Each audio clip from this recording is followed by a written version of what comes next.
नमस्कार, news for nation देख रहे हैं आप। आपके साथ मैं हूं ऋचा शर्मा। नेता प्रतिपक्ष तेजस्वी यादव अब युवाओं को एकजुट करने में लगे हैं। इस बार कोरोना काल को लेकर और बाढ़ के मुद्दे को लेकर नहीं, बल्कि इस बार बेरोजगारी को लेकर और शिक्षा व्यवस्था को लेकर उन्होंने सीएम नीतीश को घेरा है और कई सवाल किए हैं। क्या कुछ कहा है उन्होंने, आपको बताते हैं। तेजस्वी यादव ने कहा है, युवा किसी भी देश के शक्ति पुंज होते हैं। राष्ट्र या प्रांत की शक्ति उसके युवाओं में शिक्षा, कौशल, स्वास्थ्य और मानसिकता के द्वारा निर्धारित और परिभाषित होती है।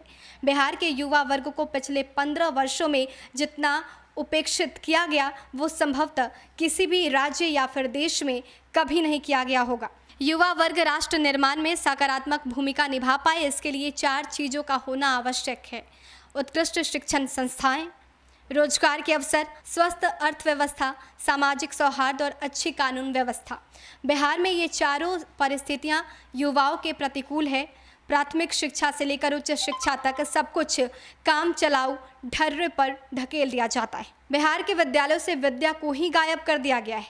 विश्वविद्यालयों में एक भी ऐसा विश्वविद्यालय नहीं रहा जिसके देश के सर्वश्रेष्ठ 100 संस्थानों में शामिल किया जा सके। कॉलेज में सत्र का 2 से 4 साल तक के लिए पीछे चलना एकदम आम बात है।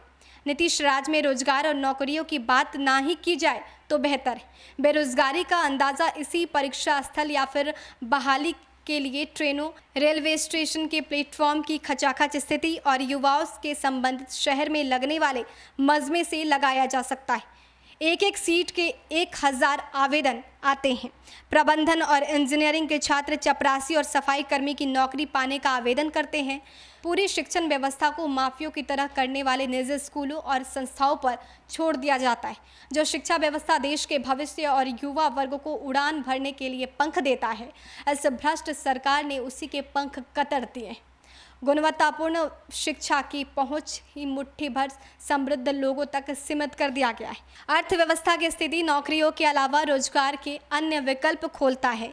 युवा वर्ग उद्यम क्षेत्र की ओर बढ़कर अपना भविष्य संवार सकता है, अन्य युवाओं के लिए रोजगार के अवसर पैदा कर सकता है। सामाजिक सौहार्द और कानून व्यवस्था की अच्छी स्थिति के अभाव में कोई भी सामाजिक और आर्थिक क्रियाकलाप अपने वांछित उद्देश्य की पूर्ति नहीं करता। आए दिन बिहार में सामाजिक सौहार्द बिगाड़ने वाली घटनाओं को अंजाम दिया जा रहा है। राजनीतिक रोटियां सेकने के लिए सत्ता पक्ष द्वारा ही सामाजिक ध्रुवीकरण को बढ़ावा दिया जा रहा है। कानून व्यवस्था की क्या स्थिति है, वो किसी से भी छुपा नहीं है।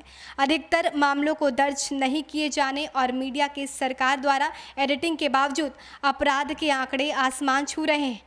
ऐसे स्थिति में युवा पूरी सकारात्मकता और एकाग्रता से अपने भविष्य को संवारने की ओर कैसे बढ़ सकता है? युवाओं के नकारात्मक होते, हताश होते या फिर गलत मार्ग पकड़ने की पूरी संभावना है। भला ऐसे में कोई युवा प्रदेश के प्रगति में कैसे अपनी प्रतिभानुसार योगदान दे सकता है? तो अब तेजस्वी यादव ने युवाओं से जुड़े मुद्दे को उठाने की कोशिश की है।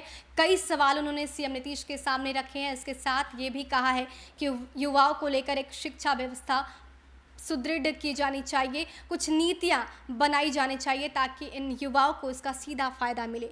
देश और दुनिया के तमाम अपडेट्स के लिए हमारे साथ बने रहिए और देखते रहिए न्यूज़ फॉर नेशन। नमस्कार।